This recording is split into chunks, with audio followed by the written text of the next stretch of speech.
Now, this is the first lecture of class 9th history, first chapter, and the name of the chapter is French Revolution. But before discussing about the French Revolution, we must know something about the following ideas. The very first one is liberty, second one is freedom, and the third one is equality. The first one is liberty. यहाँ पे हम समझेंगे कि liberty का मतलब क्या है, meaning क्या है, उसके पीछे की फिलॉसफी क्या है. Liberty that means freedom from despotic government. जो निरंकुश शासनशाही जो सरकार है उससे जो छुटकारा मिलता है, आज़ादी मिलती है, उसी फिलॉसफी को लिबर्टी के रूप में यहाँ समझाया गया है. लिबर्टी का मतलब है फ्रीडम फ्रॉम डेस्पोटिक गवर्नमेंट.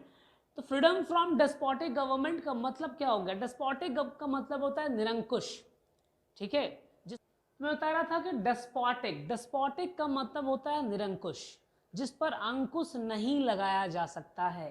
तो वैसी सरकार जो अपने मन से काम कर रही है, वो किसी को नहीं सुन रहा है, किसी की बातों को फॉलो नहीं करता है, मानता नहीं है, किसी के बारे में सोचता नहीं है, तो वैसे ही गवर्नमेंट को डेस्पोटिक गवर्नमेंट कहा जाता है. और जब हम उस प्रकार की गवर्नमेंट से फ्रीडम की बात करते हैं तो मीनिंग होती है हमारे liberty. Okay, now the second one is freedom. Freedom का अर्थ क्या है? The state of not being held prisoner. मतलब वैसी अवस्था जहां पर हम एक कैदी के रूप में ना रह सके, हमें कैदी के रूप में ना रखा जा सके, वैसी अवस्था को, वैसे स्टेट को फ्रीडम कहा जाता है.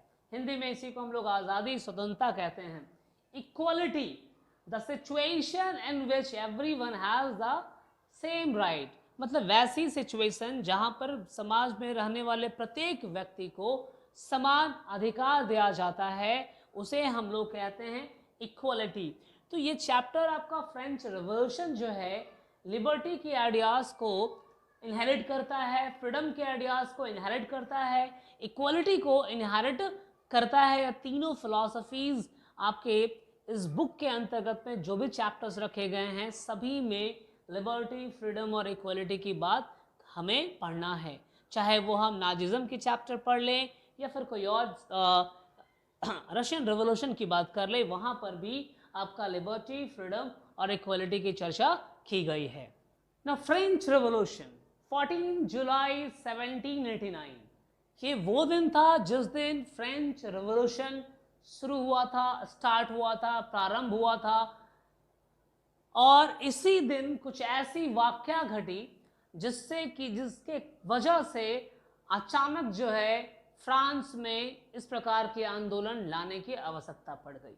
अब वाकया क्या था कि जब इसकी बैकग्राउंड पूरे चैप्टर पढ़ेंगे तो ये फर्स्ट पेज का जो बैकग्राउंड तब हमें समझ में आएंगे, लेकिन मैं थोड़ी से हिंट्स कर देता हूं कि यहाँ पे वाकया था कि पहले स्टेट जनरल की मीटिंग बुलाई गई थी और उस मीटिंग में टैक्सेस को बढ़ाने की बात किया गया था. टैक्सेस को बढ़ाकर सब कुछ नए टैक्सेस को भी इनकॉर्पोरेट करना था. लेकिन उसमें जो है थर्ड स्टेट के मेंबर्स जो थे, जो किसान थे, गरीब थे, वो तैयार नहीं थे. स्टेट जनरल की मीटिंग में तीनों स्टेट के मेंबर्स को बुलाया जाता था. First state clergy group, second state nobles, third state common man. इनके ग्रुप्स को बुलाए जाते थे.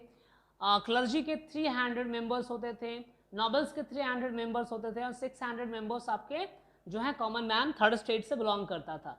परंतु प्रत्येक स्टेट वाइज जो है प्रत्येक स्टेट को एक एक वोट दिया गया था. क्योंकि लुई 16 उस समय ये घोषणा करता है कि टैक्सेस बढ़ाए जाएंगे और सब कुछ नए टैक्सेस को भी इनकॉर्पोरेट किया जाएगा.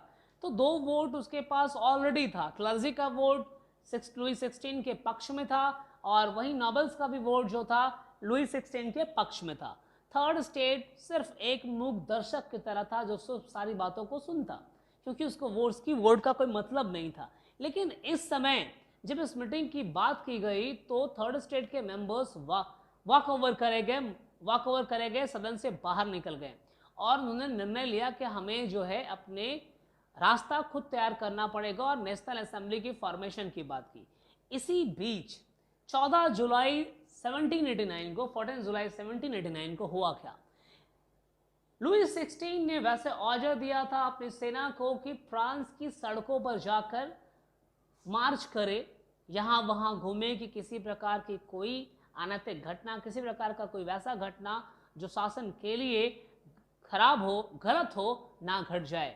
तो उससे बचने के लिए जो है लुई 16 ने अपनी सेना को मार्च करने का ऑर्डर दिया था।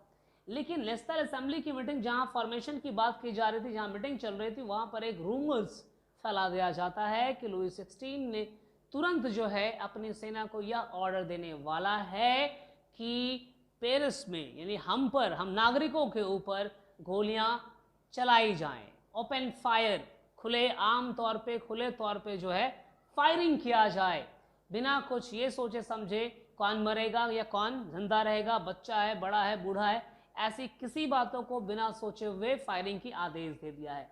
जैसे ही इस रूमर्स की घटना जो है, रूमर्स की खबर जो है नेशनल असेंबली में के बैठे लोग जो फॉर्मेशन के लिए बात कर रहे थे उनके पास पहुंचती है, और फिर आपका जो है विद्रोह की आग शुरू होती है। लगभग टाउन हॉल के सामने कुल मिला के 7000 मेन एंड वुमेन सभी जो हैं गैदर्ड होते हैं और डिसाइड करते हैं कि हमें मिलिशिया फॉर्म करना है।